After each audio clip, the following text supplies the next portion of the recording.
Punky Brewster won't be seen tonight, so we can bring you a very special episode of The Gen X Files. Welcome to The Gen X Files. I'm Jim. I'm Adam. And today's show is all about Loose cannons.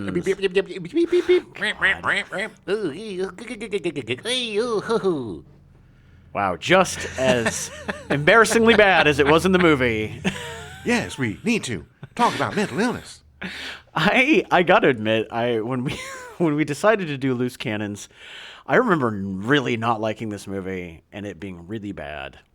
And it wasn't. No. I was surprised. No. I was surprised. It just has one very large glaring error in it. It does. It does. Bad choice. Yeah, no, I remember seeing it. I believe I saw it in the theater. Oh, yeah?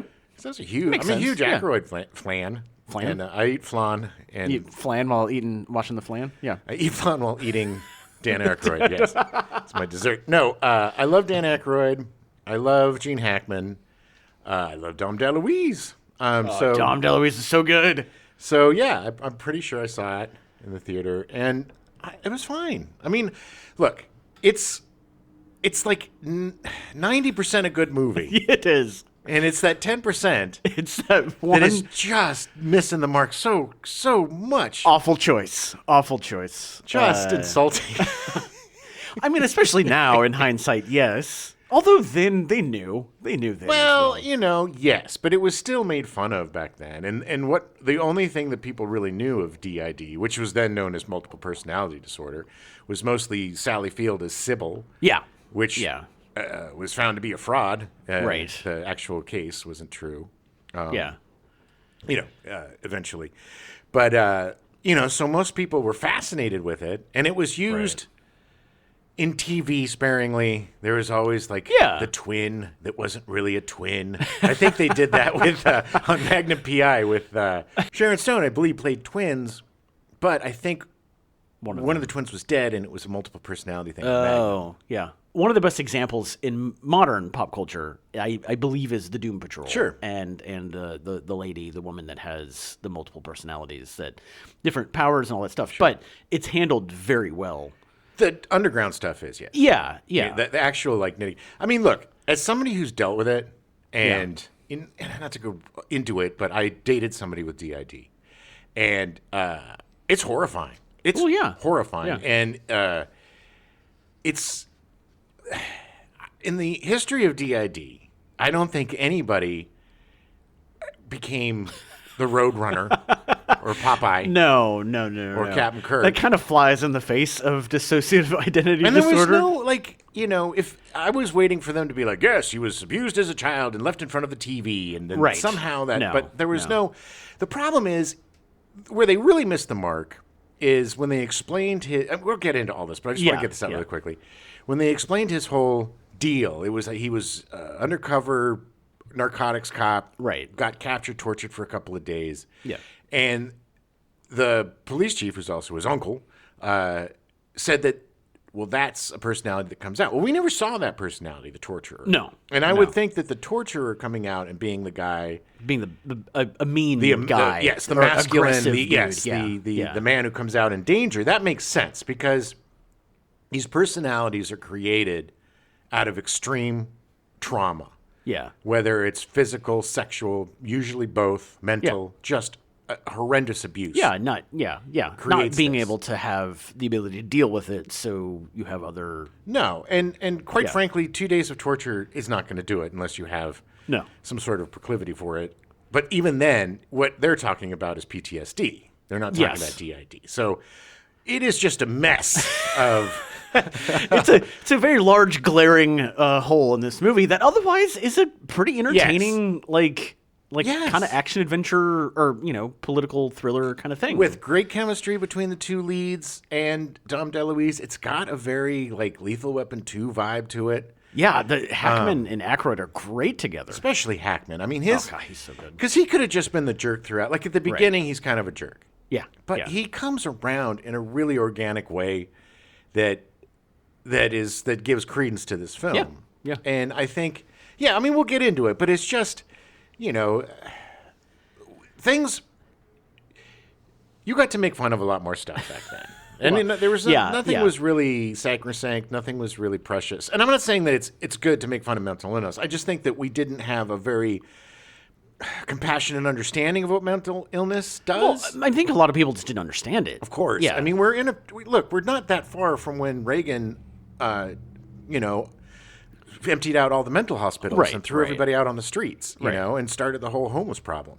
Yeah. We're not that far from that. And, so a lot of people are just like, oh, the crazies running around talking to themselves. And, it was a stereotype. It was, it was BS. So, yeah, I mean, we didn't treat, there were a few films that were treating mental illness with respect, I guess. Right. And that it deserves. But it was, everybody made fun of everything back then. And everybody just kind of dealt with it. Yeah. Well, I mean, we've grown and we know better now. I mean which is good. It's not something that you should be making fun of. Or if you do want to make fun of it, it has to be in a much more clever way than this. As somebody who's jokey jokes, I feel that there is nothing that is out of bounds to be made fun of. Right. As long as you're not demeaning people. Sure. You can make fun of cancer. You can make fun of abortion. If you could do it a clever way. David Cross is one of the greatest comedians to deal with that stuff. Right. He can do bits about abortion and cancer and make you horrified and laugh at the same time, which is great because that takes the power away. Right. Right. And it's not making fun of people with cancer or, it's a fine line, but it's also something that I do not believe that there is anything that is off limits. Okay. It's just my opinion. Okay. As long as you can make it funny and you're not being, That's fine, and that's good for you. I mean, for me personally, I have some limits that I don't go past, but I understand. Yeah. That's fine. I wish I did. Yeah. Trust me, I wish you did too, Jim. All right, well, take yourself back to 1990. Oh, yeah. January 1st, television debut of Rowan Atkinson's Mr. Bean in a Thames television special on ITV in the United Kingdom. Thames is one of those words that every time I see it written down, I immediately say it wrong. Yeah, well, it's a river. It's Mr. Bean. Yeah, I know what it is, Jim. January 13th, Douglas Wilder becomes the first elected African-American governor as he takes office in Richmond, Virginia. I can't believe that it took until 1990. 1990. It's insanity. That was 3 decades ago. That's crazy. And, man, Mr. Bean... That was a dark day. I actually really like Mr. Bean. He's fine. He's crazy, but funny. He's very funny. Yeah, exactly. February 1st, smoking is banned on all cross-country flights in the United States. I smoked on planes back in the day, man. And I remember when this happened, I was so bummed. But luckily, when I flew to Russia, it was banned on international flights. So that 13-hour flight, I got to smoke. Man, smoking was great on planes. Smoking, drinking. Yeah. Well, you can still drink on planes. Yeah, not like you used to. Oh, no, you can. Well, it used to be kind of free or cheap. It is. International, it's still complimentary. Oh, really? Mm-hmm. Okay. Yeah, when I flew to Scotland, it was, they just kept and then the funny pro tip, take a bag of candy for the flight attendants because they will give you the good stuff. Nice. Just bottles and bottles of the good stuff. It's great. February 9th, Loose Cannons premieres. Right on. Yeah. So the movie's working title was The Von Metz Incident. Yeah. Glad they changed that. Yeah. It makes it sound like a 70s political thriller. Which it's not. The Von Metz Incident. It sounds like some sort of campus like some sort of campus movie, a college movie. Yeah, like there was some sort of sexual. Oh, there goes Von Metz again doing that thing. DeLuise, the tenured Professor Von Metz did something to an undergrad. So spoilers. I'm just going to do a quick overview of the plot because I have a feeling that a lot of people have not seen this movie. What? I know, shocking.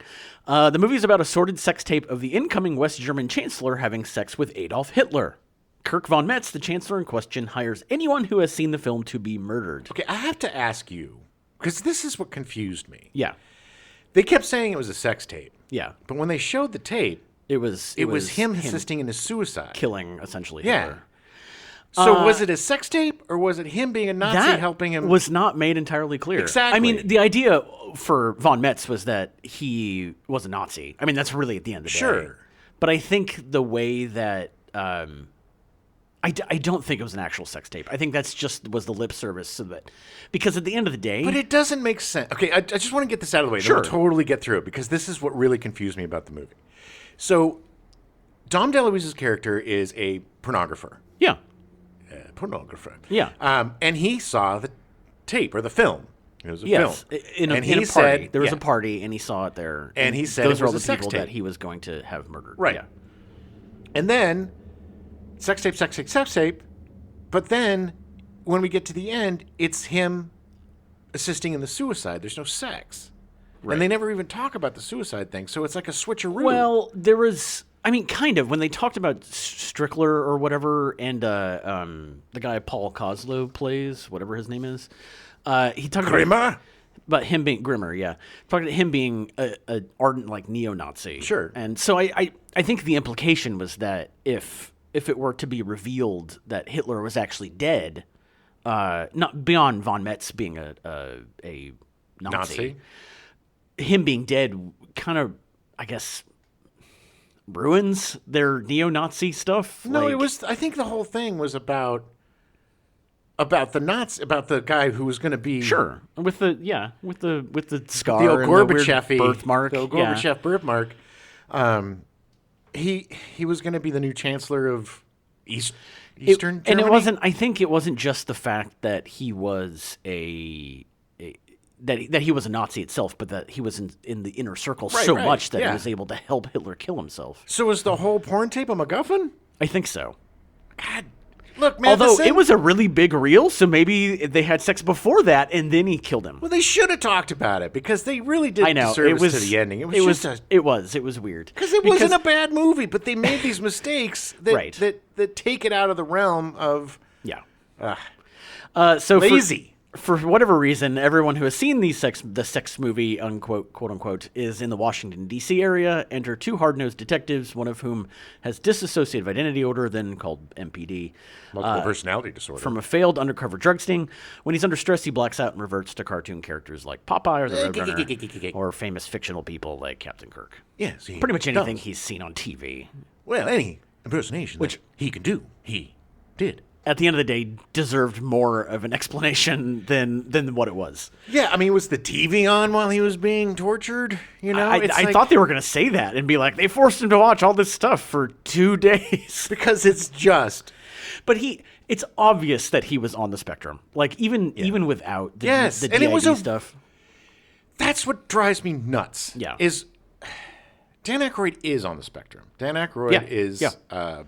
he's got Asperger's syndrome, which is not referred to as Asperger's syndrome anymore. It's isn't it? No. Oh, it's something else. I think, because the doctor, I think, had Nazi ties or something. I mean, there was wow. Yeah, it wasn't about, like, it sounds like Asperger's. It was Asperger's, by the way. It's a P. Sure. But I think he had some weird ties, so they changed it to another thing, which I'm not sure what it is. I didn't know that.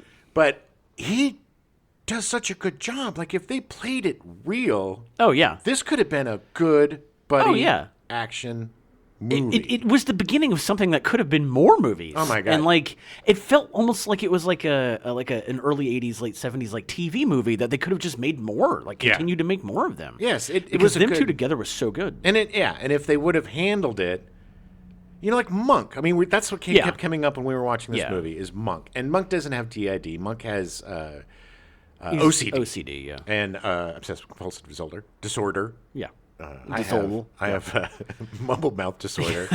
But it's, the beginning of the film when we introduced Dan Aykroyd is great. Because you've got Gene Hackman being all like, who's this weirdo, as he's running around, doing his little things. And then, but even though he's being weird, he's not being a goof. No, he's recreating the crime scene and... Yeah. And then when he comes to deliver his report, they're all like, oh, okay. Yeah, this makes sense. There's a begrudging respect. That whole sequence is so fantastic. And he's like, do you have questions? Yeah. You can give them to me one at a time or all at once. And so Hackman's like, all at once. And he just bang, bang, bang, bang, bang. And it develops such a good relationship between the two of them. Because then he turns around. The whole scene, the purpose was to show how brilliant his analytical mind was. But then he turns around and says to Gene Hackman, you have good memory. Like, good questions, you totally had good questions. Like, Yeah, one of the things this movie has going for it is both of the leads are smart. Yeah. Yes. And very capable at what they do. Yes. And they're both very dedicated to their job. Yeah. Yeah. And that brings grudging respect from Hackman. But Dan Aykroyd is also very self-aware. And it could have been such an annoying movie if, he didn't know that he was changing. Yeah. So, ironically, this movie was made between July and October of 1988 before it was announced in May of 1989 that West and East Germany would be reunified. Oh, man. The producers were like, damn it! Yeah. It kind of makes the plot of the film completely pointless, as it was released in February of 1990, although technically the reunification wasn't ended until 1991. It took a really long time. But they were doing it. Sure. And East and West German chancellors didn't make any sense anymore. Well, they could have changed it to just the German chancellor if they wanted to. Yeah, but that would have forced them to go back and to reshoot things And it also would have probably pissed off Germany, who was reunifying and didn't want to have a whole Nazi thing going on. Yeah. They're a little touchy about the whole Nazi thing. Right. Not as much as the rest of the world is, though. It's also not a good sign for a film to be complete and then sit on a shelf for a long period, although this one was about 2 years, year and a half. It happens. But if it had been released sooner, it probably would have avoided the whole, hey, guess what? Plot doesn't mean anything anymore. It's so confusing. I watched this movie. It was about this kid watching Star Wars and wanting to be a director or something. And it just came out. Yeah. But one of the guys in it is John Francis Daly from Freaks and Geeks. The lead kid? Yeah. Yeah. And he's in his 40s now, I think. Is he? He's pretty old, but he was, he's been on Bones and stuff, and he's an adult. Yeah. He's a man. Yeah. But in the movie, he's a boy. He's still a boy. And I'm like, did they de-age him? Or because I was so confused, and then I had to look it up, and the movie was made in 2008 or 7 or 6 or something. It was shelved for 15 years. Wow, that's crazy. It wasn't a horrible movie or anything. That's weird. But it was just I was so confused. It's weird. Distribution is a weird beast. Plus actors, if you've noticed, I don't know if you've noticed, I'm sorry, quick speed bump, but it looks like actors are de-aging now. Some actors are looking so much younger than they used to. Yeah. And I think it's Ozempic. That's the new thing. They're taking Ozempic? Yeah, they're killing a bunch of poor diabetics so they could get their cheekbones. I have to look into Ozempic and whether or not it de-ages you. Ozempic is a weight loss I know thing. It helps with weight loss, but that doesn't de-age you. Well, it's part of it. That's not how science works. I don't know. So the movie was written by Richard Christian Matheson, Richard Matheson's son, and Bob Clark, who also directed the movie. After The Night Strangler in 1973, Richard Matheson became very busy doing TV work. Some of his work includes Dying Room Only in 1973, a TV movie based on his short story from 1953, starring Cloris Leachman. Nice. Circle of Fear in 1973, originally titled Ghost Story, a one-season horror anthology series. I miss Cloris Leachman. Oh, she was great. Amazing. She's from where I grew up. She's from Iowa. She's talented. From Des Moines. Yeah. She's my grandma. I wish. Yeah, I wish. I don't. My grandmas were great. Okay.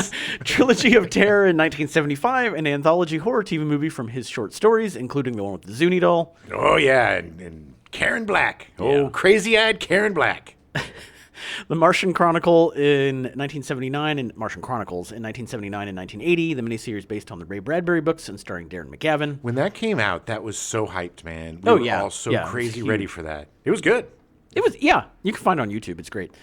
2 episodes of Amazing Stories in 1986 and 1987. He'd also written some feature films. The Legend of Hell House in 1973, based on his novel Hell House. Somewhere in Time in 1980, based on his novel Bid Time Returns, starring Christopher Reeve, Jane Seymour, and Christopher Plummer. Oh, I changed that title for the better. Bid Time Return. Yeah, I know. What a horrible name for a book. Yeah, it was bad. The funny thing is that after the movie came out, the title was changed to somewhere, whatever. Yeah, it was not good. It was not a good movie either. No. It was fine. But anyway. That's the Christopher Reeve one, right? Yeah. That's not. It was fine. That's not the one with Jack the Ripper, is it? I don't think so. That's the other time machine one. Yeah. With like Malcolm McDowell, I think. Yes. It was not. That was not good. That one was good. Yeah. All of them were kind of goofy and weird. I like the Malcolm McDowell one. Yeah. Jaws 3D in 1983, co-written with Carl Gottlieb, who co-wrote The Jerk with Steve Martin, starring Dennis Quaid, Bess Armstrong, Leah Thompson, and Louis Gossett Jr. Louis Gossett Jr., baby. Oh, man. Jaws 3D. I saw that in 3D in the theater. It was so bad. It was so bad. And not just it being bad, the 3D was so bad. Yeah. It was back when it was still red and blue. The red, glasses. Yeah. And basically, the only two things I remember in 3D was one, this giant shark, because the mama shark was like a megalodon or something, because it was so huge. It was so ridiculously huge. Because the first great white they had was pretty big, but we just that's just the baby. Gotta get bigger. That's just the baby. Mama's coming, and Mama's coming through the screen, but Mama's coming so slow like a turtle, and it was just like a 40-minute shot. And then the other one was, I think that no. The other, it's so forgettable that the other shot I was thinking of was from Friday the 13th 3D with the spear gun. Yeah, the spear gun coming at you. Yeah, Jaws 3D still wasn't as bad as Jaws 4, but it's debatable. It's debatable because at least Jaws 4 had Michael Caine. Yeah.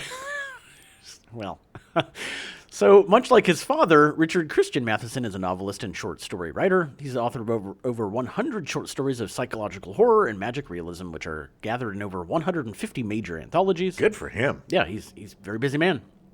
He started writing for TV at the age of 25.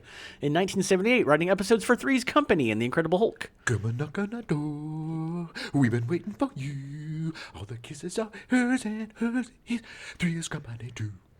He also wrote for both BJ and the Bear and The Misadventures of Sheriff Lobo between 1979 and 1981. BJ and the Bear, baby. And Sheriff Lobo. That was such a wacky show. I didn't realize that The Misadventures of Sheriff Lobo literally started the fall after BJ and the Bear started in the spring of 1979, and literally like 5 months later they just started a spin-off show with Sheriff Lobo. It was a juggernaut, man. I was just like, what? We were all just pining for a show about a trucker with a monkey. Who helps people. Yeah. He had that big old red-orange truck. It was rad. He also wrote for Knight Rider, The A-Team, and Hardcastle and McCormick during the 80s. Yeah, Hardcastle and McCormick. He actually wrote like 30 episodes of The A-Team. It was crazy. Nice. Like over 3 or 4 seasons, yeah. Well, I mean, The A-Team was pretty much just a variation on a theme. Sure. You know. He's still got writing credits for this stuff, man. I love The A-Team. The A-Team, the greatest thing about The A-Team is it was during a time in television where you couldn't kill anybody on prime time. So there would be these spectacular like accidents where a Jeep would roll like 75 times, you know, and explode into a million bits.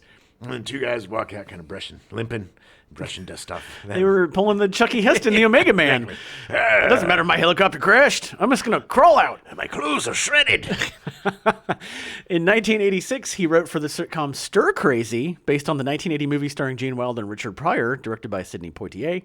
It ran for 1 month, was pulled, and then permanently canceled after airing a total of 9 episodes. Yeah, let's not disparage Sidney Poitier. He did the film, not the TV show. Yes. No, the TV show was starring 2 people that I've never heard of, and I don't think have done anything since. The film's a classic. Oh, the film's great. The film is a classic. Didn't know they did a TV show. Neither. I probably did at the time. And I think they probably shouldn't have, because it looked really bad. Yeah. Well, I mean, really. You're never going to get a Gene Wilder and a Richard Pryor in a TV version. You can't capture that magic. In 1987, Richard Christian Matheson co-wrote 3 O'Clock High, the underrated high school comedy. Yeah, go check out our epi. Yeah, we did that a while ago.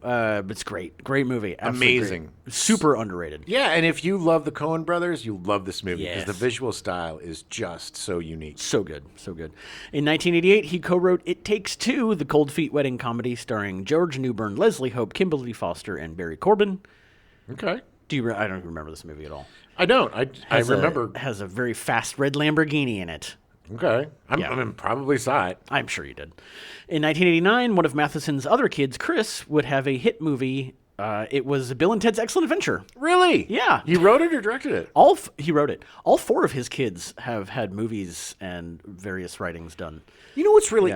You know what's really interesting? What's that? What's really interesting is that so many writers, their kids become writers. Stephen King, all of his kids are writers. Oh, yeah. Well, And his wife too, yeah. Tabitha. I mean, she was a writer when they met. Yeah. It wasn't like he... It's just that his success allowed her to then quit her job and allow her to be a full-time writer. Right, as well. and his kids are great writers. It just seems like writing is definitely a business that is passed down. It's in the Shakespeare's genes. kid, Ricky Shakespeare, he did a lot of plays. Ricky, and then his other kid, Bobby Shakespeare. They Bobby Shakes, they called him. Yeah, well, he was a basketball player, Bobby Shakes. So Loose Cannons would be the first time that Matheson and his son would write together. He said, The first was a script called Face Off, which ultimately became Loose Cannons. It was about a veteran police detective who gets partnered with this younger detective who's a brilliant criminologist with multiple personality disorder. That was the central idea of the movie. He was brilliant as a partner, but almost impossible to deal with because you never knew when he was going to splinter off into a new, bizarre personality. We wrote the script, sold it, and went through a succession of creative teams, ultimately ended up being made with Gene Hackman and Dan Aykroyd. The central idea remained, but the studio bloated it into an incomprehensible big-budget mess. They run it on television a lot, and I watch it here and there. Hackman is great. Aykroyd has moments. We kind of said, F it. Immediately wrote another spec script, sold it to Richard Donner, another to Ivan Reitman. I don't believe either of those were ever actually made. Hey, who cares? You sold them. Yeah. Matheson and Matheson, when they wrote the script, Matheson and Son? Matheson and Son, they obviously just sold the script, and they were kind of like, okay, whatever, do whatever you want with it. Yeah. I mean, that's what you got to do. You know, in Hollywood, your script is never going to be made. The script that you sell is never going to be made. Yeah. Maybe 2 scripts in 2 million have been pretty much the same as they are. Right. It's going to go through a ton of rewrites, and it's usually going to be ruined. Usually the studio it will be nothing like what you wrote. The studio buys an amazing script that's unique and has a lot of really cool stuff in it, and then just takes everything out of it that makes it unique and just tries to make it a generic studio piece of crap. Yeah. It's really sad. Hey guys. Hey Bob. Hey. Yeah, I did a little work on Loose Cannons. Oh, did you? Yeah. I don't really respect anything about mental illness. No, really. So I thought it would be very funny. I was, watching cartoons with one of my kids, and I said, that would be great. What if we represented mental illness as just cartoons? And we had a lot of properties still that I thought we could, make some money at. Warner Brothers has all the cartoons and, there's Star Trek. So I figured, hey, why not try to sell a few other things, Hey, but good for you for spending time with your kids. Oh, yeah, well, yeah. Once. That was the last time I saw him. Yeah. 30 years ago. They're still in the car, aren't they? I gotta go. It's always popping up, that always. Bob. It doesn't surprise me. It wouldn't surprise me that he. Bob is he's a menace. He is. Aaron Spelling produced the movie as he'd worked on 3 O'Clock High. He'd helped produce it. Spelling brought on Bob Clark to polish the script and direct the film. Nice choice. Yeah, Bob Clark is fantastic. Despite being well known as the highest-grossing director in Canada, Clark was actually born in New Orleans and was raised in Alabama before settling in Florida. Yeah, it took us a while to get over that, eh? We made him put Canadian stuff in his movies, eh? I'll get to why he was in Canada in just a second. His father died when he was young, and his mother was a barmaid. They were very poor. He did what a lot of poor kids do. He got really good at sports. Okay. After attending Catawba College, majoring in philosophy, Clark won a football scholarship to Hillsdale College in Michigan, where he played quarterback. Ooh. Eventually, he studied theater at the University of Miami, turning down offers to play professional football. Good for him. Yeah. I didn't like it. He loved theater. Yeah. He was like, this is a way to get, he probably had his college all paid for. Football was a means to an end. Yeah, exactly. Bob Clark got his start directing in 1967 with the cross-dressing feature She-Man, A Story of Fixation, starring Leslie Marlowe, a famous professional drag queen. Wow. Yeah. They didn't try to outlaw the movie? No, it was 1967. They didn't care back then. Oh, okay. Yeah. You had to wait another 50 years before people freaked out. In 1972, Clark started his horror career with the low-budget flick Children Shouldn't Play with Dead Things. Good advice. Have you seen this? I don't know if you've seen this. It is available for watching on like Tubi or one of those free streaming services. Nice. I'm sure I've seen it. I don't remember it. It cost $50,000, was shot in 14 days, and starred a bunch of Clark's college buddies. Nice. Clark and his collaborator for this film, screenwriter and makeup artist Alan Ormsby, would revisit the zombie genre in 1972's Death Dream, also known by its alternative title, Dead of Night, a Vietnam War allegory that takes its cue from the classic short story, The Monkey's Paw. Monkey's Paw. That's where you get a monkey's hand, and you make wishes, and the little fingers go klook. Always be careful what you wish for. Yeah, it's going to F you. Yeah. Never take a monkey's paw. This is good advice. Never, ever. Well, you could take it. But don't use it. Don't ever wish it. Yeah. Because it's not going to be a good But if you take it, you're going to... This is exactly what happened to the monkey's paw. They took it, they said, we can't use it, and then eventually somebody did, and then their kid died. Yeah, there you go. Yeah. We're anti-monkey's paw here. Anti-monkey's paw. It's bad news. In 1974, Clark made the horror film classic Black Christmas, the granddaddy of slasher movies. Oh, yeah. Oh, I love this movie so much. It stars Olivia Hussey, Keir Dullea, Margot Kidder, Andrea Martin, Lynn Griffin, and John Saxon. One of Margot Kidder's first movies. And Andrea Martin. I didn't realize she was in this. Yeah. Yeah. She's a teen. Yeah, she was young. They were all so young. Clark had moved to Canada, then a tax haven for Americans, and these Canexploitation productions were small by Hollywood standards, but made Clark a big fish in the small pond of the Canadian film industry of that era. I think Canexploitation is possibly my favorite new word. I know, that's why I included it. It is such a good word. He literally moved to Canada to make movies because they got tax breaks. Hey, the Canexploitation, I find it a little bit insulting, eh? Not all of us eat back bacon and wear toques. Some of us are scientists, eh? Yeah. We're not all. Yes, I know. Okay. You don't all just play hockey and drink beer. Well, no, we do that. We all do that. But, some of us are teachers, eh? In 1979, Clark directed Murder by Decree, starring Christopher Plummer and Genevieve Bujold, which won 5 Genie Awards, including Best Achievement in Direction and Best Performance for both leads. Is that the Canadian Oscars? The Genies are the Canadian equivalent of the Oscars. The Genies. Yeah. The Genies. I don't know why they call them the Genies. In 1981, he wrote and directed Porky's, the raunchy sex comedy, which made $160 million off of a $5 million budget, making it the 5th highest grossing movie of the year. What's really funny is Porky's is actually a pretty deep movie. Yeah. It deals with some pretty serious issues. Like, right. This quote unquote slutty girl. Yeah. She's made they humanize her. There's a whole subplot of anti-Semitism that they deal with. It's a lot more than just that raunchy shower scene. This is what Bob Clark does. Yeah. Like it seems like, it's just a raunchy teen sex comedy, or it's just a movie about a guy with DID. No, it actually is directed well and has deeper meaning. Yep. Yeah, he's just good at that stuff. Well, yeah, but it's like he gets crap and he does the best he can. He does. He's hamburger helper basically for these horrible movies. In 1983, he co-wrote and directed Porky's 2 the next day, which didn't do nearly as well as the original film. Yeah, that one wasn't very good. No. But 1983 was also the year that he directed A Christmas Story, the holiday classic starring Darren McGavin, Melinda Dillon, and Peter Billingsley. Never heard of it. No. Any good? Yeah. It's not bad. Christmas Day, you should just turn on TBS. It's on 12 times. You'll shoot your eye out. Yeah. He directed a kind of sequel called My Summer Story in 1984, starring Charles Grodin, Mary Steenburgen, and Kieran Culkin. I love Charles Grodin. He was wholly miscast. Oh, well, yeah. This was originally, actually, My Summer Story was supposed to be with the original cast. Sure. But it got stuck in turnaround, and then people died. And then Darren McGavin died. And it just became to the point where they were too old to do it, and it was like, okay. But so they recast. But yeah, I've never actually seen My Summer Story. It's just sad because none of them are as good as the original cast. Right. And, Charles Grodin, he doesn't do likable mean. He just does kind of mean. Yeah. And there's not a lot likable to it. No.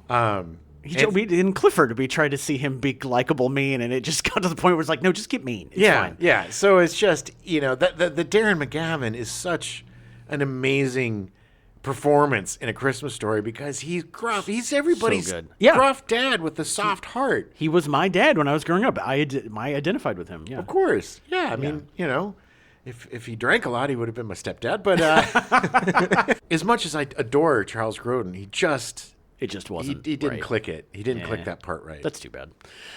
He would direct 3 more features before Loose Cannons in 1990, Rhinestone in 1984 from a screenplay by Sylvester Stallone and Phil Alden Robinson and starring Stallone, Dolly Parton, Richard Farnsworth, and Ron Liebman. With that amazing song sung by Sylvester Stallone.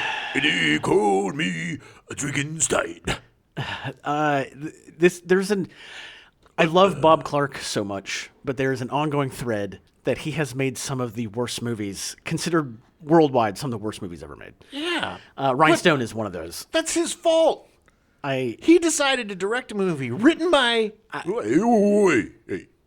Look, Rhinestone's a really good movie, and I sing in it. It was 8 years after Rocky. Like, he was a huge star. A big star. My brother's not the only singer in the family. Okay? Yeah. No, he actually he is. It's cold. That's low blow at him. Yeah, low blows. It's also true. I know, Right I'm below the sorry. belt. All right, we'll go back to Tulsa. Yeah. I think I canceled that. I think they did too. He did 1985. He did Turk 182, starring Timothy Hutton, Robert Urich, Kim Cattrall, Robert Culp, and Peter Boyle. A great movie, by the way. I remember seeing this and really liking it when I was growing up. Oh, it was a sleeper. Yeah. It got a lot of really good reviews. People didn't see it because nobody cared about Timothy Hutton back then. No, and Robert Ulrich was just Spencer in Charge. Yeah, but Spencer for Hire. Spencer for Hire. Well, Spencer in Charge was the name of the book. One of the books. Oh, was it? Yeah, Oh. because it's based on a bunch of The novels. show was Spencer for Hire. I love that because it was in Boston. Yeah. Nice. Anyway. But it was a good movie. Turk 182 was great. I remember it was one of those that seemed like it was on TV all the time, and I would catch it a lot. It just had the whole plot was Robert Urich was a firefighter who got hurt on the job. Right. And his brother tried to bring notice to it because they wouldn't give him benefits or something. Yeah. So it's kind of a complicated plot. Yeah. It was also one of the first movies to receive a PG-13 rating. Yeah. From the Hip, he shot in 1987 a courtroom comedy drama co-written with David E. Kelly. You got to put quoties under comedy and drama. Well, yeah. I mean, it's David E. Kelly. Starring Judd Nelson, Elizabeth Perkins, John Hurt, Ray Walston, Darren McGavin, and David Allen Greer. I've never seen this movie. I was a huge fan of Judd Nelson, and when I was a young boy, I looked a lot like him. I used to actually get confused for him because I had the swoopy hair like he did, and the same weird nose. We have a very similar profile I can see if that. you look at it. Very similar profile. This movie was awful. Oh, really? It is so bad. Like David Allen Greer and he are like opposing counsels, and somehow they like finagle the trial and do an end run thing for this one trial. And then there's this weird murder with John Hurt is the murderer or whatever, and he's got to like atone. It's just so stupid. And Judd Nelson was just wholly miscast. Badly directed. Literally, you just describing it sounds like he should not have been this movie. It basically killed his career. Wow. Yeah. Wow. God, that's terrible. Oh, well, he was nominated for a Razzie Award as Worst Actor for his role in the film, where he lost to Bill Cosby for Leonard Part 6, which is generally considered to be the worst film ever made. Well, when you're putting stuff in all of the crew and casts drinks and they pass out halfway through shooting, you're not going to make a good movie. I went down a weird Leonard Part 6 rabbit hole writing the script, and it's so bizarre. Well, Bill Cosby did not do himself any favors in the movie department in the 80s and 90s. Ghost Dad and Leonard Part 6. Ghost Dad was Oscar-worthy compared to Leonard Part 6. Nobody knew what Leonard Part 6 was supposed to be. It was like this wannabe... he was like a super spy. Yeah, and this was supposed to be the sixth. The sixth movie because the other 5 are top secret and you couldn't see them. The whole thing was a misstep from the word go. Yeah. It was bad. They did not know what to do with him. I'm looking forward to us covering it at some point. Yes. Oh God, I don't. Yes, on our quote unquote rapist month. Oh no, we'll do him and Harvey Weinstein. Oh no. Who else do we got? We'll just do a bad Fatty movie Arbuckle. Month. That's fine. Fatty Arbuckle. Wow, we'll go way back. Although so Fatty might have been Fatty innocent. Fatty might have been framed. Okay. Poor Fatty. In 1999, Clark co-wrote and directed Baby Geniuses, the first full-length feature to use computer-generated imagery for the synthesis of human visual speech. Oh my God, Baby Geniuses is possibly the worst movie made in the 90s. Yeah, I mean, probably. I can't think of anything that's worse. It was so bad. I worked in a video. Wait, that was 99? I didn't work in a video store then. I don't know how. I must have saw it on cable or something. It had to have been, yeah. I did not go to the theater for that, Adam. Unfortunately, the movie was panned, but made enough money on home video to warrant a sequel in 2004, Super Babies, Baby Geniuses 2, which Clark also directed. This was also the time where they had Look Who's Talking, and Look Who's Talking 2, and Look Who's Talking Now, and Look Who's Talking Again. I mean, it was all these stupid movies about babies and dogs talking, and then they'd give them celebrity voices, and then it's like, let's do it with these babies. But it was creepy. It was creepy. It was not. Granted, it still advanced the technology of the human visual speech. Of It was so unnatural. Talk about Uncanny Valley. Yeah. Like, it was just a bunch of demon babies. The sequel is considered to be one of the worst movies ever made. Super Babies, Baby Geniuses 2. Shout out to my friend Mark from college, who made me go see it with him in the theater. Wow. What's up with that? Because he hated the first movie so much, and he just hate-watched Super Babies. Wow, he paid to hate-watch that. Yes. That's a masochist. Yeah, it was, it's bad. Oh my God, it's bad.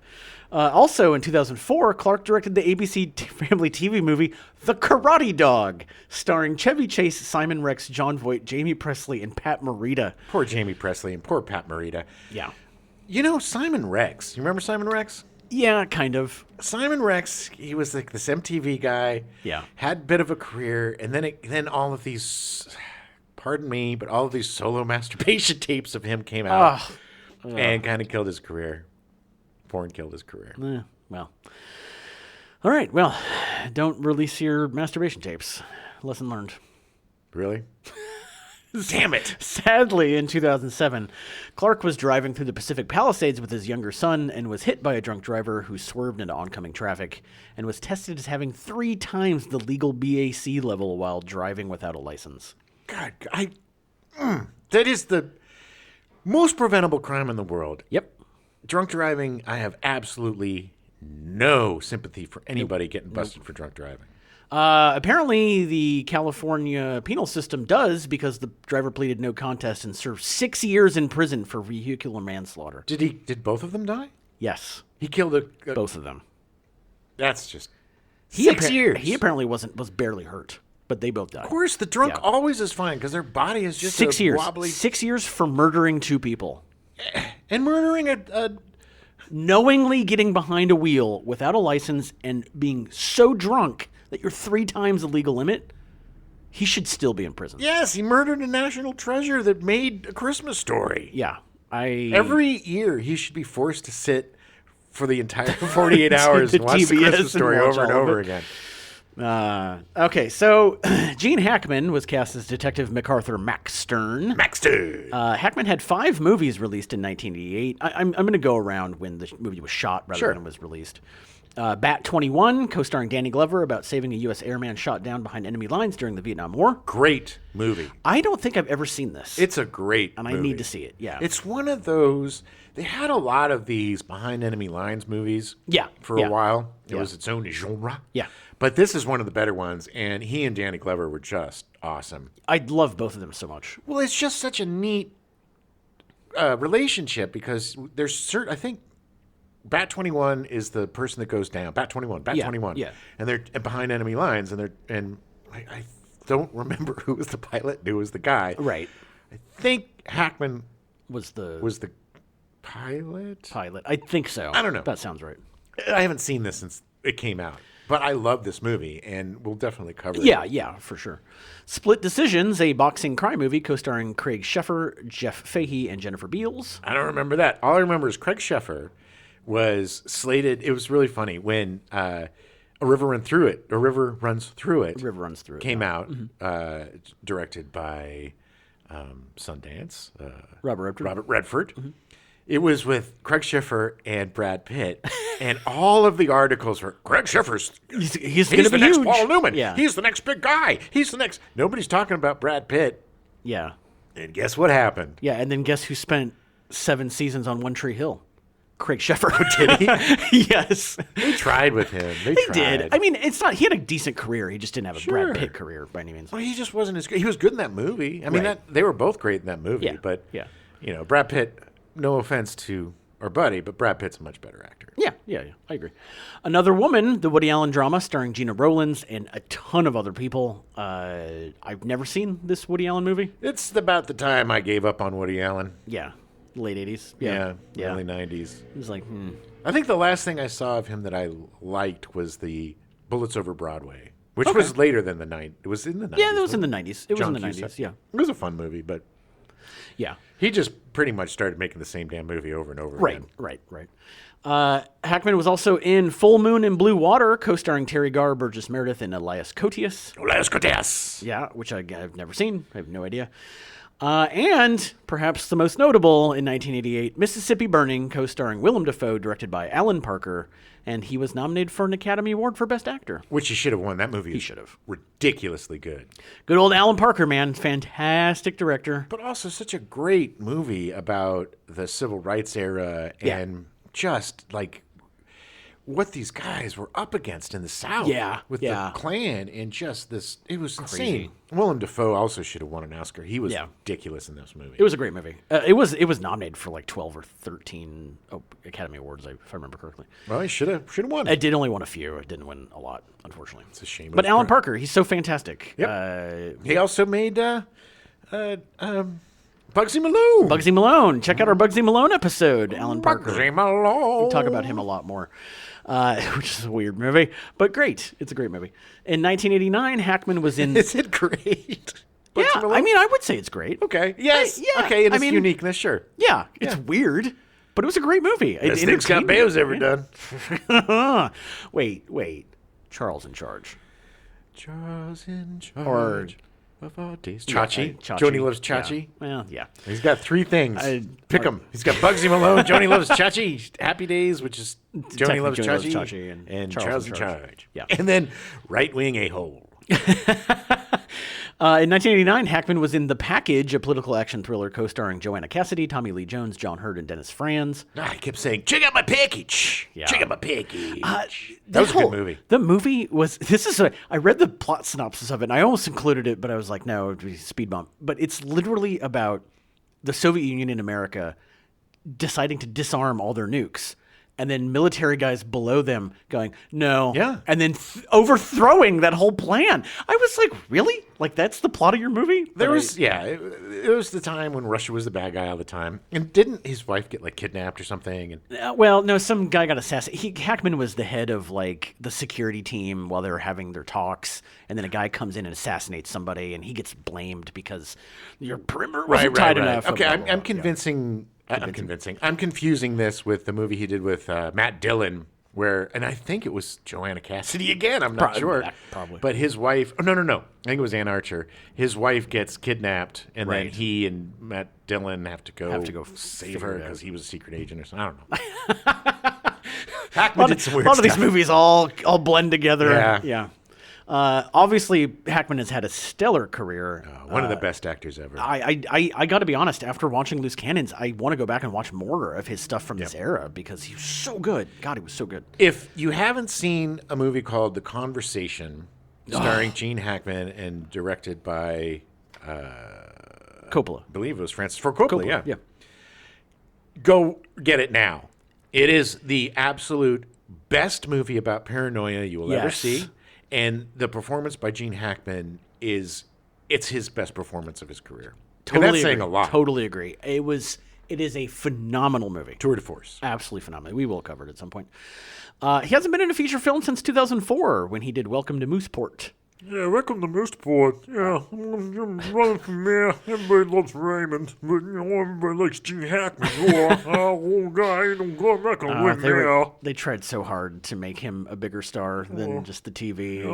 Not just Raymond. And all the stuff too. he voiced. I gotta say, just really quickly, Ray Romano has done some pretty incredible work since. He's a great actor. He really is. He's fine. They just were pushing him so hard. And it was like, I don't know what to do with me. They're gonna make me a mammal from cartoons. I am a big fan of the guy who created Everybody Loves Raymond. Oh, He yeah. has that travel show that's really good on Netflix. Yes. Yeah. Feed Phil Rosenthal. Somebody feed Phil. Somebody feed Phil. Yeah, it's great. Which is literally he's Ray Romano, just doesn't have the voice. Yeah. Like it's yeah. Yeah. Hackman retired. He after did. this He just movie. retired. Yeah. He did voice a couple documentaries about the Marines in Iwo Jima in I like Iwo Jima Iwo Jima in 2016 and 2017. In 2012, 81-year-old Hackman was struck by a pickup truck while bicycling in the Florida Keys. Like Stephen King. Exactly. He made a full recovery, and he remains an active cyclist at the age of 93. Yeah, I saw some pictures of him recently. He's pretty unrecognizable. He's super skinny. Yeah, he's 93. He's 93, but he's still getting his coffee, running around, Yeah. doing his thing. Yeah, I respect a guy who like, I mean, now it's been almost 18 years, but he's just like, yeah, I'm good. Look, I'm good. Plus, he did his time, man. Oh, yeah. And these guys can retire if they don't want to do it anymore. Worked his butt off for 3 decades. Yeah, and Unforgiven. Didn't he get an Oscar nom for that? I believe he did, yeah. Should have won. I don't think he won, yeah. Such a great character. I think And I an think amazing movie. I think he got nominated for The Conversation, too, but at some point we'll go over it because Hackman is just. When we hit a deeper Hackman movie, we'll cover him. We'll do a Hackman. He deserves a He month. does. There's some great movies he was in. Dan Aykroyd, of course, was cast as Detective Ellis Fielding. Aykroyd had a busy 1988 and 1989, appearing in 6 movies. In 1988, it was The Couch Trip, co-starring Walter Matthau, Charles Grodin, and Donna Dixon. Another mental illness sitch. Yeah. Caddyshack 2 as the mercenary hired to kill Jackie Mason. That, first of all, is one of the worst movies ever made. One of the worst movies ever made. It's really bad. It was just, boy, Jackie Mason.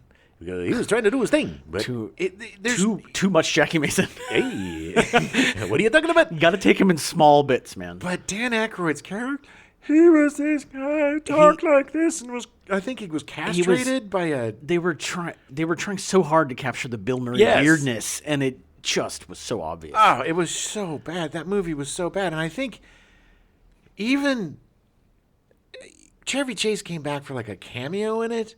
Yeah. Yeah. And it was just, okay, hey, it's Jackie Mason. Hey, you got to talk to you. Hey, you got to help me. Yeah. He did the thing. Help me do the thing. And he's like the Deus Ex Machina, if I remember correctly. He comes in and anyway, don't ever not see a that good movie. It's My a bad God. Caddyshack stands alone, as far as I'm concerned. No sequels were made. Never made a sequel to that. So bad.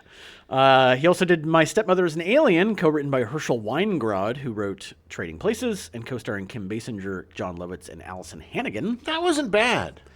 This is another. This is the funny thing, as we were talking earlier about movies and how they go through the process. That movie originally was not a comedy. It was an allegory for child abuse. Oh, boy. And then it turned into a comedy and became about aliens. Well, there you go. That's a weird journey for that movie. Super weird. But probably better. He was in The Great Outdoors, written and produced by John Hughes, co-starring John Candy, Annette Bening, and Robert Prosky. Very funny movie. One of my favorite comedies from the 80s. You get to see a bear with a bear butt. Oh, the poor bear. Bart the bear. Bart the bear. But it's such a great movie. And Aykroyd does such a good job of being a sleazy slimeball in that movie. Like, it's so good. Hey, what are you doing? Yeah, he's so good. But he comes around. He does. He has a great arc, but he just played it so well. Well, he and Candy are gold together in this movie, and so this was the great John Candy time when he kept doing these weird little movies like this and Summer Rental and these weird little vacation movies basically. Yeah. And but they were so good. He also had an uncredited cameo in the John Hughes film She's Having a Baby, in which he plays the same character, Roman Craig, from The Great Outdoors. Makes sense. It makes sense. I didn't realize he was in it. There was a couple other people that have cameos in that movie too. Tons of people do. Because it's a weird John Hughes movie because it's really funny and there's some really funny stuff in it, but then it gets super, super dramatic and dark, serious, and then the Kate Bush song comes on. In 1989, he was in Driving Miss Daisy, in which he was nominated for Best Supporting Actor and which won the Best Picture award. That movie showed just what a great actor he is because it was such a seemingly deceptively simple part. Yeah. And he brought so much to it. And It's just, to me, it's another one of those things where I just love seeing these comedians do turns in drama and just knock it out of the park. I mean, this guy has always been great. Yeah. 1989 also brought Ghostbusters 2, which he also co-wrote. I still have a soft spot for Ghostbusters 2. I mean, it's not as good as the first movie. No. But it's not as bad as Caddyshack 2. Well, yeah. Well, that's like saying, stubbing your toe isn't as bad as having your leg amputated. Well, I mean, it's true. You win. No argument there. You got this one. Aykroyd can most recently be seen in Ghostbusters Afterlife, which came out in 2021, and in the video game Ghostbusters Spirits Unleashed, reprising his role as Ray Stantz in both movies. Nice. Yeah, pretty much everything he's done the last 5 years has been Ghostbusters related.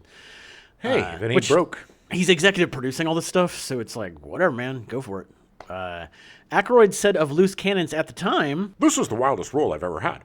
Most people think I've played a really crazy person before, but in The Couch Trip 1988, I was portraying a guy who was pretending to be crazy. I've never actually played a guy who is technically a multiple personality." Yeah, and technically that's up for debate. Technically, in quotes. Yeah. We've talked about it already, but yeah, it's obviously... We're going to talk about it again. I know. Dom DeLuise was cast as Harry the Hippo Gutterman. So mean. It is. In 1961, DeLuise played in the off-Broadway musical review Another Evening with Harry Stoons with a 19-year-old Barbra Streisand. Nice. Yeah, he did a lot of off-Broadway in his early age. He was known primarily for his comedic performances. He rose to fame in the 1970s as a frequent guest on television variety shows. DeLuise acted with his good friend Burt Reynolds in a series of movies. He appeared with him in The Cannonball Run and The Cannonball Run 2, Smoking the Bandit 2, The End, and The Best Little Whorehouse in Texas. Beginning in the 1980s, his popularity expanded to younger audiences from voicing characters in several major animated productions, particularly those of Don Bluth. Let's just really quickly, he and Burt Reynolds were gold together. Oh, yeah. So funny. And it was just the best part of the best part of the Cannonball Run movies was the end when they did the bloops. Oh, yeah. And it was just Burt Reynolds slapping the S out of poor Dom DeLuise. He would just, anytime he'd make a mistake, Burt Reynolds just slap him hard across the face to the point where he was just like gun shy. It was crazy. So some of the Don Bluth movies that he voiced was The Secret of Nim, An American Tail, A Troll in Central Park, and All Dogs Go to Heaven. All Dogs Go to Heaven was released in 1989 and also featured voice acting from Burt Reynolds. Yeah. Technically, they acted together, quotey quotes. They were a great team. We'll have to do that. They were fantastic. Yeah. I mean, we definitely got to cover Cannonball Run 2, Smoking the Bandit 2. Yeah, for sure. DeLuise voiced Pizza the Hut in Spaceballs in 1987. He voiced Fagin in the Disney animated film Oliver and Company in 1988. But DeLuise took the part in Loose Cannons for a very particular reason. One of the reasons I took the part is because I get the opportunity to shoot a gun. Here I was in show business all these years, and I never had a machine gun in my hands that really worked. Now I get to shoot more bullets than Rambo 1, 2, and 3 put together. Yeah. He just literally was like, I want to shoot a gun.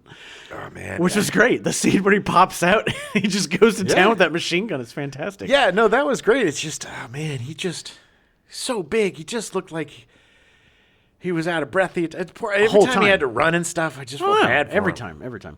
DeLuise's last credit was reprising his role of Pizza the Hut in Spaceballs, the animated series in 2009. He passed from kidney failure on May 4th, 2009, after battling cancer for a year. So sad. He's got a bunch of kids that were on 21 Jump Street. I think all of his kids were on 21 Jump Street at one point or another. But watching this, it just made me sad that he never got to play Jack Black's dad. Because they would have been perfect as father and son. Ronnie Cox was cast as Bob Smiley, the FBI agent. Yeah, Ronnie Cox. Cox is most well known as Lieutenant Bogomil in the first two Beverly Hills Cops movies, and as Jones, the bad guy in RoboCop in 1987. Guns, guns, guns, guns, guns. Oh, yeah. Cox said about RoboCop, "Film means a lot to me because it has opened up my career. It's as if I've been rediscovered. I'm now being offered guys like Smiley, not just Mr. Nice Guy, because of it." Yeah, apparently Ronnie Cox is one of the nicest guys in the world. Well, it just shows. I mean, he has that demeanor. But man, he plays bad so well. He was really good in this, too, as the a-hole FBI agent. That whole scene. And this is another Bob Clark in his directing. The whole scene where Hackman goes in to talk to him at the embassy, the German embassy, and the whole scene is just them walking upstairs and then downstairs and then up some stairs and then back down some stairs, and then it's like they're back at the door, and it's like, okay, but that whole sequence is done so well. Yeah, there's like a whole scene that was shot behind a window. Yeah. That was just, they don't think they ever cut away from it. It was really, it's directed really well. Yeah. Nancy Travis was cast as Agent Rebecca Riva Lohengrin. Sorry, I couldn't read that for a second. Travis made her feature film debut in 3 Men and a Baby in 1987 as the mother of the baby she leaves to Tom Selleck, Steve Guttenberg, and Ted Danson. I just wish she had an English accent. Yeah. It's funny. I had to look it up again because I don't remember that being her. Yeah. And, yeah. You have to see, you have to take the baby. You've got to take the baby. You've Okay, got to that's better. take I was my like, baby. he started first as Irish. You've got to take my baby. But she's great in it. And she had a much bigger part in the sequel. 3 Men and a Little Lady. Yeah. In 1988, she appeared in 3 movies: Married to the Mob, directed by Jonathan Demme, Great. and starring Michelle Pfeiffer, Matthew Modine, Dean Stockwell, Mercedes Ruehl, and Alec Baldwin. 8 Men Out, written and directed by John Sayles. Great movie. It was a great movie. She didn't have much of a part. No.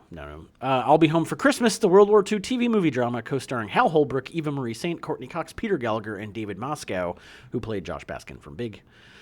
It was a TV movie. I was surprised that Peter Gallagher and Courtney Cox were in it. Well, yeah. On her getting the part in Loose Cannons, she said, I'm not what Hollywood would stereotype as an Israeli. This is the last part I thought I'd ever get offered. yeah, she was great in the movie. I mean, She got the Israeli accent down. yeah, she did it really well. And she played really well against Hackman. Like, it was really good. I love how all the Mossad, they all like So we are obvious. Mossad. Look at our you can see in our glasses, we're Mossad. Curly hair. That sounds more like Schwarzenegger than most recently, she can be seen as the series regular on the Hallmark Channel show Ride and an episode of Law & Order SVU. I saw that episode. She was excellent. She's great. She's fantastic. Paul Koslo was cast as Grimmer, the weird neo-Nazi who tries to murder everybody. Koslo also appeared in The Omega Man in 1971, but shortly after started getting roles as bad guys, usually as Russians or Germans, in over 100 movies and TV shows. Oh, yeah. He was a bad guy on everything. Everything. He had just come off the film Robot Jocks, directed by Stuart Gordon of Reanimator fame and written by Joe Haldeman, who wrote The Forever War. Robot Jocks was that movie that my best friend Damien and I in high school would watch all the time because it was so awful. Oh, yeah. Did not know it was written by Joe Haldeman, who is one of my favorite authors of all time. Nice. Did not know it was directed by Stuart Gordon, who did Reanimator, who was a fantastic director. The movie's not. No. At all. Everybody has one. So ridiculously bad. It's good, but it's so bad. About his role in Loose Cannons, Paul Koslo said, It's a real challenge for me to play this character after playing a bad guy so many times, to make it fresh, interesting, and alive. I wanted to put a little sense of humor into this character because he's so evil, but it had to be so. yeah, he did a great job. I mean, he just runs around and kills people. J.T. Walsh was originally cast as Grimmer, completing 2 days of filming before Dan Aykroyd learned he had been in the cast of the John Belushi biopic Wired. Yeah. So Aykroyd actually had him fired over his participation in the other film, which Aykroyd had opposed being made. Everybody did. Wired was a book that came out that was written by, was it Bob Woodward? Yes. That writ Wired? Yes. Yeah. There was also a book that came out that was written by his ex-wife that was also... kind of salacious. Yeah, but this, like any book at the time, it just concentrated on his drug use, Right. the abuse, and the this and the that, and nobody wanted to see this made into a movie. Right. Michael Chiklis starred as Belushi. He was blackballed for years. Yeah. Because of it. Anybody who was, everybody from Dan Aykroyd to Lorne Michaels wanted this film scrapped. And when it came out, it flopped. It just was. It didn't do. It was a bad idea from the very beginning. Yeah. Dick O'Neill was cast as the captain. O'Neill has a 40-plus year career as a character actor. He's been in everything. He's probably most well known as playing Charlie Cagney in the TV show Cagney and Lacey, but he's made appearances in Car 54, Where Are You? The Honeymooners, Barty Miller, Sanford and Son, Good Times, Cash, Smash, The Feather and the Father Gang, The Facts of Life, Family Matters, Mad About You, Murder, She Wrote, Father Dowling Mysteries, Three's Company, Wonder Woman, One Day at a Time, Magnum P.I., A Man Called Intrepid, Growing Pains, Talk Justice, Cheers, Dharma and Greg, Sybil, The Fresh Prince of Bel-Air, and Human Improvement. I keep hearing about this Feather and Father gang. Feather and Father Gang? I have no idea what it is. No idea what it is either. I'm so curious. The Feather and Father Gang. It was some TV show. Yeah, thank you. From the 70s. Thank you. Thanks for, because we just said it was a TV show. He also appeared in a ton of movies like The Jerk in 1979, The Mosquito Coast in 1986, and She's Out of Control in 1989, starring Tony Danza and Amy Dolenz. Yeah, that was awful. Yeah, it was bad. I had a huge crush on Amy Dolenz growing up. Everybody did. Yeah. O'Neill passed away in November 1988 from heart failure at the age of 70. Oh, that's too young. Yeah, he had more years in him for sure. Amy Dolenz is Mickey Dolenz' daughter from Correct. the Monkees. From the Monkees. Yeah, this guy was a journeyman. He was one of those character actors that everybody loved, loved working with, and he just showed up in everything. Yeah, he worked constantly. It's just one of those great careers. Yeah. Robert Prosky was cast as Kirk Von Metz of the Von Metz incident. In 1990, Prosky also appeared in Gremlins 2, The New Batch, as Grandpa Fred. Please listen to our episode about it. It's a very good movie. One of the best sequels. And in Funny About Love, directed by Leonard Nimoy and starring Gene Wilder in his first romantic part. Yeah. I've never seen Funny About Love. I like Leonard Nimoy. He's a great director. Leonard Nimoy.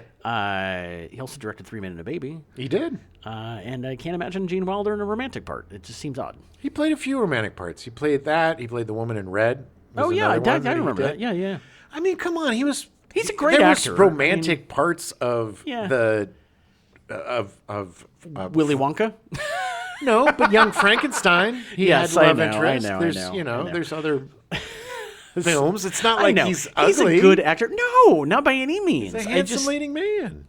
Okay. He and Harrison Ford had a lovely relationship in The Cisco Kid. Yeah, that's true. On TV, Prosky was most well known for appearing in 3 seasons of Hill Street Blues. He made memorable appearances in features like Christine in 1983, Broadcast News in 1987, The Great Outdoors in 1988, Last Action Hero Rudy and Mrs. Doubtfire in 1993. Yeah. Big year for him. Well, he was the owner, the cinema in Last Action Hero. Right. He was great. All 3 of those movies were great. And he was in Dudley Do-Right in 1989 as Inspector Fenwick. Yeah. The only reason I put that in was because when I was in Universal, they had a log ride that was Dudley Do-Right, and it was done so well that I literally sat down and watched almost all the Dudley Do-Right cartoons. Well, the cartoons are amazing. The ride was fantastic. The movie's not great. Well, no, but the actual Dudley Do-Right and Moose and Squirrel, they're great. They're fantastic. I forget the name of the animation guys, but Jay Ward. The Jay Ward cartoons were absolutely amazing. Fantastic. Yeah. And he and Christine is so gross. Yeah. Get that car out of here. He got the nasty little wet cigar popping out of his mouth. And he said, you get that car out of here. You get that car out of here. He died on December 8th, 2008, 5 days before his 78th birthday from complications of heart surgery. You know what his last words were? You get that car out of here. Okay. Well, yeah. You get that car out of here. I think it was more, get that stent out of me because I'm going to die. Yeah. Jan Triska was cast as Steckler, whose name is literally said about 1,000 times during this movie. Steckler! It is the only thing you hear in the first 10 minutes is them screaming Steckler over and over. Where are you, Steckler? He's a Czech character actor that has appeared in more than 160 films, TV, and theater projects. Yeah, the one and I know you mentioned it, but the one I remember most, and he has such a little part, but it's his face that I remember, is the Larry Flint movie, where he plays the assassin. Yeah, that was one of his more notable roles, was as Joseph Paul Franklin, the would-be assassin of Larry Flint. It's a blink and you miss it, though. It's not like... Yeah. I mean, this wasn't, but he worked with Milos Forman quite a bit. Because Milos Forman was a fellow Czech. His first American film role was Ragtime in 1981. On September 23rd, 2017, for reasons yet to be determined, he fell from the Charles Bridge in Prague. Yeah. Passengers on a nearby boat rescued him from the Vltava River, after which he was resuscitated and hospitalized in serious condition, and he died in the hospital 2 days later. He wasn't a friend of Vladimir Putin, was he? Because they have a tendency to fall off bridges and out of windows. I don't know. He in the mid-'90s, shortly after Loose Cannons, he went back to the Czech Republic, and it was after they did the Velvet Revolution, they called it, where they kind of overthrew the communist government. Oh. And then he went back and did a bunch of movies there. Cool. Yeah. And then maybe committed suicide. Possibly. Leon Rippey was cast as Westcott. Rippey had a long career as a character actor, perhaps best known for his role as Tom Nuttall, a saloon owner in the HBO show Deadwood, and for appearing in the TNT crime drama Saving Grace from 2007 to 2010. He's great. You'd totally recognize him if you saw him. He's weird looking. Specific, yeah. He had a horrible laugh in this. Oh, God. He was just so annoying in this movie. What you gonna do? Gonna hit your new partner? It was just the... literally during the movie, Jim goes, oh, he was cast as the asshole. Yeah. Like, that's perfect. We need an a-hole. Yeah. Get me Leon Rippey. Making some smaller guest appearances, David Alan Grier as Drummond. Oh, so young and slim and so full of promise. His amazing career just bubbling up in front of him. I love him so much. He's perhaps best known for appearing in the sketch comedy show In Living Color from 1990 to 1994, and for appearing as Reverend Leon Lonnie Love on the sitcom Martin from 93 to 97. He is one of the absolute best sketch comedy actors. Yes. One of the best improvisers. And one of the just truly, in his DNA, funny human beings. Yes. Like one of the guys that just, he is always, one of my favorite things was when he used to go on the Kevin and Bean show, which was a morning show out here in Los Angeles for many years. And he was so unbelievably just raw and funny and ridiculous. Oh, yeah. Very quick. And so fast. Anytime he went on, it was just gold. I would be late for work Just to sit and listen. Yeah, because he's just a magic. He's a magic man. At some point, when we have something that's more his movie or his show, we'll go deeper into David Alan Grier's career. We have to which do it like deserves because he's so good. We got to do like a sketch actors month and pick some of these guys that are just unsung heroes. Esipatha Murkison was cast as Officer Rachel. She was the one that Hackman was getting all buddy with at the beginning. No, gave her. She took care of his cat. Literally, she was like, "Oh, you come back and you're already being misogynist. Great, better than being racist." That's what he said. No, I know. I rolled my eyes when he said it. She is best known for her award-winning portrayal of Lieutenant Anita Van Buren on the show Law and Order, a role she played from 1993 to 2010, appearing in 388 episodes of the series. She was great. It's crazy. I haven't really watched much of Law the original Law and Order. Yeah, I'm an SVU guy. Yeah. But someday I'm gonna have to watch that show. But I have watched some of it, and I remember her being on it. And 388 episodes of a drama series is a lot. Reg E. Cathay was cast as Willie. He's very in this movie for a very short amount of time. He looked recognizable. He's probably most well known for his appearance on The Wire. Yeah, his whole part was, hey, don't take that van. He was running the cop shop, the car shop. Auto pool. The van pool or whatever. Van pool, that's what I'm trying to think of. Yeah. And they took the van. Hey. But he's a great actor. The Wire is fantastic. He's an amazing actor. Yeah. It's always fun to see, like Tobin Bell is in it. Oh, that's true. I totally forgot to put him in. A very young random Tobin Bell. Gets a very deep kiss from Paul Kozlow. Yeah, he's like this German guy. He was like, "Ooh, we gotta be." But yeah, I mean, all these guys, we're like, "Hey, that's that guy. Hey, that's that guy." Tobin Bell looked like he was like 14. He was so young, which he wasn't. He was probably like 40. Yeah, I mean, the film was released on February 9th, 1990, and grossed $2.2 million on its opening weekend, ranking 5th at the box office. Its widest release was 1,214 theaters. Yeah, they didn't have a lot of confidence in this movie. They did not. It only played in cinemas for 2 weeks, where it grossed $5.5 million worldwide on a budget of $15 million. The film ended up being a box office flop. Weird random facts about loose cannons. Andy Dick appears on the original poster, but it's not in the movie. Yeah, what's up with that? At the time, Andy Dick was getting a lot of work in print ads. Okay. It's him like popping out of the back of a ambulance with the two leads in the front, but it's just him like bursting out. Like has nothing to do with the movie. I don't even remember them driving an ambulance. There is not. The poster had. This is again. I think this really comes down to the studios didn't know what to do with it. They sat on it. They finally just go, okay, we just got to release it. Here goes. It was released in February. Yeah. Look. This was all you, wasn't it, Bob? Look, I owed some favors to Andy Dick. I don't want to go into why, but yeah, I promised to put him on 6 posters, and that was the first. That was the first. All right. Thanks, Bob. Yeah, please don't look into that. I can hear your kids honking the horn. They want to. They. You need to go. Yeah, it's really hot out there. Bob. God, 2 times. Such a poor parent. Yeah. Bob's a flop machine. Loose Cannons received universally negative reviews from critics and has been declared one of the worst films of the early 1990s. Not true. It's not true. It does have the rare 0% rating on Rotten Tomatoes based on 18 reviews. 18. I know. It had 4.5 stars on It did, Prime, on Prime, out of it did. 308 It did. reviews. So I think it received a B- cinema score from viewers. So I mean, which I think is accurate. it is not a bad movie. Yeah, I'd say a B minus. Yeah, it's accurate. I mean, it's just hard to get past that real glaring bad choice of him being the Roadrunner. Because it's inconsistent. Yeah. Because there's some really good, poignant parts of him discussing his mental illness and discussing what's going on. If they had just stuck to him being on the spectrum, it would have been such a better movie. Or if they gave him one... an actual other personality. yes. Yeah. You know, Not or just- two. That Not were just weird PTSD Tourette's spewing out cartoon Yes, characters. the guy that is basically, Oh, here's what I want you to do, Dan. Pretend like I got a remote control and you're a TV set. Yeah, And I'm switching yeah. to channels. That's basically DID in a nutshell, from what I understand. Let's do this movie and do it right.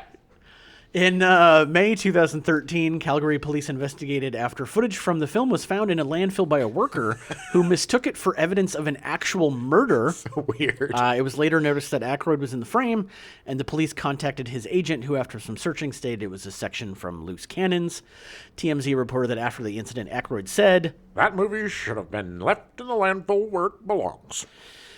yeah, he, even before the movie came out, it's obviously he had a year and a half, but he distanced himself from the movie before it came out. It's a shame. It really is a shame because it is like 85% a really fun movie. Yeah. Maybe even 90% a fun movie because Yeah, I would agree. the thing is they kind of drop this towards the end. Mm-hmm. It just becomes a convenient plot device. Right. It isn't part of his personality really, or part of his trauma. Yeah. And he finally gets through his trauma, Right. which that doesn't happen the way that it happened either. No. But I think it's a good buddy cop movie. I think the two of them are great together. I think he does Aykroyd's really smart. And he's really good at playing smart, quirky characters. He should play they should make maybe he's too old now, but make a detective show with him as an old retired detective guy or something. He's just got that very serious way of doing things that's very, probably because he's on the spectrum, but it's a good performance.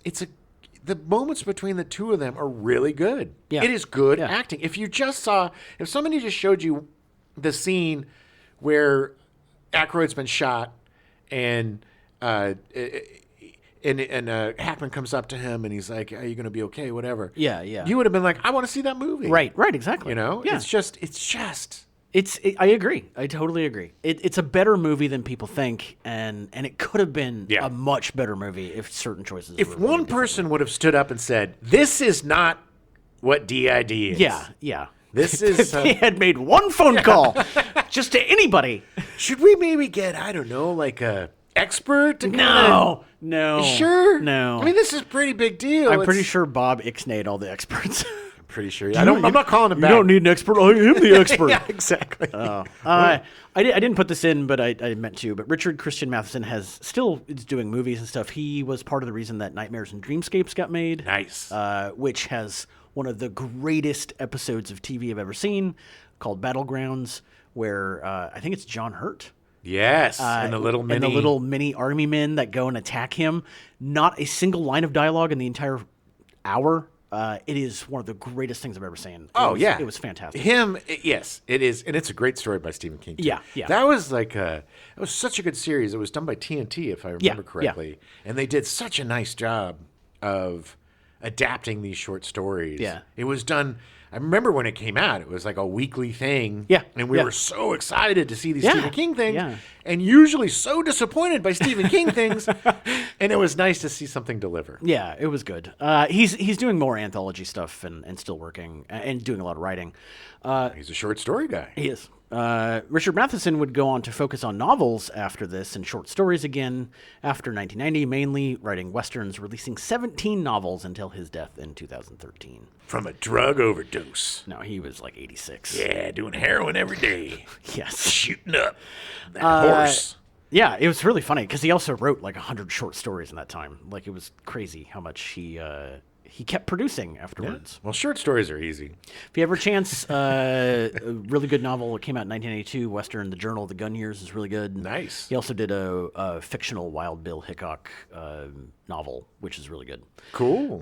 Richard Matheson, he's really great. I appreciate you letting me do a Matheson month. I'm a fan, baby. I love Omega Man. That's in my wheelhouse. That's part of my favorites. I mean, that's part of my Charlton Heston 70s sci-fi. Oh, yeah. Goodness. I want to just live in that stew of that and Soylent Green and the Planet of the Apes. And I'm really glad that we revisited Loose Cannons because it is a much better movie than I remember. And I think also movies were better back in the day. Honestly, it really was because even the bad, maybe it's just nostalgia. I'm going to give it up to some nostalgia and stuff. Probably some, yeah. But honestly, this movie, the bad movies of like the 80s and 90s are kind of like B minus, B plus movies today. Yeah. Because they're not, even though this, of course, was railroaded by executives or whatever and turned into something that it mishmash nonsense. Yeah. It still has the seeds of a good movie in it. It still has a good chunk of a good movie in it. You could see where it was railroaded. I think a lot of the movies today are just kind of, CGI messes of that start out as a community, a bunch of Bobs trying to shove as much as they can into a movie to satisfy as many demographics as they can or whatever. And then it just comes out as this bloated, gross mess. Mostly superhero movies and stuff. I mean, that, a lot of sequels suffer from that. But watching a lot of the stuff that we're revisiting, I just think that there was a better quality. Yeah. Maybe it was better directors, or I don't know. That's the amazing thing about this is that my memory of this movie is that it wasn't very good, and I was wrong. Yeah, I was wrong. I don't remember why I thought it was bad. I mean, but like it being quote unquote bad, like it's still a better movie than a lot of movies made now. I laughed. I wasn't bored. I enjoyed the whole thing. I had forgotten most of it. Yeah. Even the cringy parts, I will have to say, Dan Aykroyd does voices really well. He does. He nailed every single voice he did. Yeah. Just, it was like a pre-Jim Carrey movie. Yeah. Starring Dan Aykroyd. Yeah, that's true, actually, yeah. And it was ahead of its time in terms of its offensive comedy. Because that was coming, baby. Talking out of your butt. And it was almost worth it for those cringy moments. Like him being the Roadrunner, because it was the after, him being able to act in the realization. That was the most real, is that coming out of that fugue state and then going, oh my God, it happened again, didn't it? And it was done so well by Aykroyd. His reaction to it. Yeah, exactly. Yeah. His way of being like, no, I get it. People don't like me. Yeah. I understand. I 100% get it. In the car, I just annoy people all the time. I'm annoying you. Yeah. He's like apologetic for just being himself. But they didn't need all of the, I'm allergic to cats. And, all of it. It's like they didn't know what to do. They wanted to make him quirky and OCD, but also DID, but also this and that. Yeah. And it's just, pick a lane, man. Yeah. Well, we'll be back next week. We have a Stepdad show. We'll talk more about some of this fun stuff and all the things we've been catching up on and watching and playing. Oh, yeah. I'm really excited. This month has made me want to read more of Richard Matheson's works, because I've read some of his stuff, but not enough to Yeah, I mean, it's arguable that after 1990, some of the best adaptations of his work came out, like What Dreams May Come and the Robin Williams movie, which it was shot really well. It was pretty. It was probably the worst movie I saw that year. It was the most. It was next to the word treacle in the dictionary is the performance of Robin Williams. That is the epitome of the Robin Williams smiling through tears. The thing I hate more than anything that he did was his. What Dreams May Come was that for you? Oh, God. For me, that was Patch Adams. Oh, Patch Adams was worse. Trust me, Patch Adams was awful. So much worse. But I was so pissed off when I left What Dreams May Come because it was so promising and it looked because the book is good, so unique. Yeah. But the way that they treated it just made me want to gouge my eyes out. Also, they adapted Stir of Echoes, which I want to say was called something else. But the Kevin Bacon movie Stir of Echoes was fantastic. So good. And Kevin Bacon, understandably, gets so pissed because he makes all these really good movies that nobody watches. I know. He's just like this far from being a superstar all the time. Yeah, that cusp, almost there. I think the problem with Stir of Echoes, and I don't remember what it was, but there was a movie very similar that came out at the same time. Yeah, kind of the same vibe, and it might have been What Lies Beneath. Yeah. With Harrison Ford. I don't know if that was the same possibly. time. Yeah, it's around the same time. But he got kind of screwed that way a few times with similar movies coming out. Right. You can't find loose cannons anywhere for free, unfortunately. But if you find it, we rented it for $3. It's worth it. It's randomly on TV. Yeah, it's definitely worth it. If you haven't seen it, if you're a Gene Hackman fan, if you're a Dan Aykroyd fan, it's definitely worth your time. Yeah. And if you're a crime fan and if you're a Nazi hater, it's just, let us know what your thoughts are about the film. Yeah, the film within the film. Is it a porno or is it just a suicide thing? See, but then now I think about the fact that like he kisses Tobin Bell. It was a kiss of death. Yeah, but it was like the whole thing. It just wasn't handled well in the movie. No, at all. No. I mean, it's better. I would much rather watch someone killing Hitler than watching Hitler have sex with somebody. Yeah. We'll be back next week. Yep. And that's the thing, too, with DOD. You don't know. DID. That's the thing with the Department of Defense. Good Lord. Good Lord. Good gourd. That's the thing with DID. We now return you to your regularly scheduled programming, The Incredible Hulk, already in progress.